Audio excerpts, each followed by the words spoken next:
Kumbinsido ang Presidential Anti-Organized Crime Commission na nag-backdoor exit si Alice Guo paalis ng Pilipinas at may makapangyarihang taong tumulong sa kanya. Hinala rin ng PAOK, hindi China ang final destination ni Guo. Nakatutok si JP Soriano. Nandito na sa Pilipinas sina Sheila Guo at Cassandra Leong matapos mahuli sa Indonesia. Pero si Alice Guo nasa Batam, Indonesia pa rin, ayon sa Presidential Anti-Organized Crime Commission o PAOK.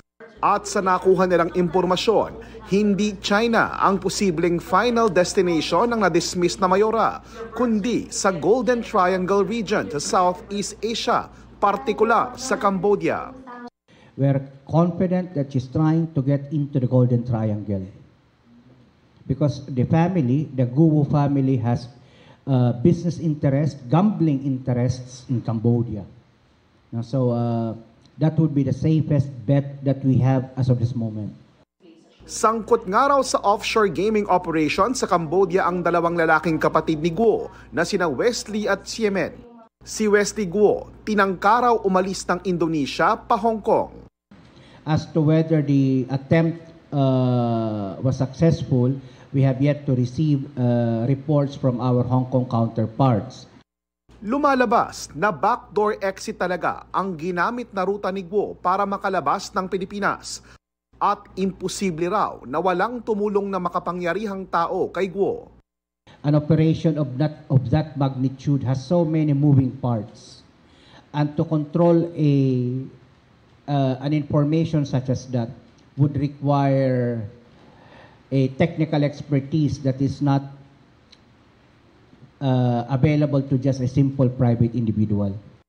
May mga tinutukoy silang tumulong kay Guo para makalusot sa Batam, Indonesia. There may be a clue given that yung dalawang business partners netong mga Guo at saka ni Cassie Leong, yung Singaporean na si Xiang Ji at saka yung Chinese national na may hawak ding St. Kitts and Nevis passport na si Duarin Wu, ay meron ding mga business interest dyan sa area na yan. In fact, napag-alaman namin na yung nagbayad ng hotel, nagkasikaso ng hotel, pagbabayad doon sa Harris Hotel Batam Center dyan sa Batam for the Guo siblings at saka para kay Cassie Leong ay yung person of interest natin for Lucky South 99, yung Singaporean national na si Xiang Ji. Para sa GMA Integrated News, JP Soriano, nakatutok 24 oras. Mga kapuso, patuloy na tumutok sa mga balita, mag-subscribe sa GMA Integrated News sa YouTube.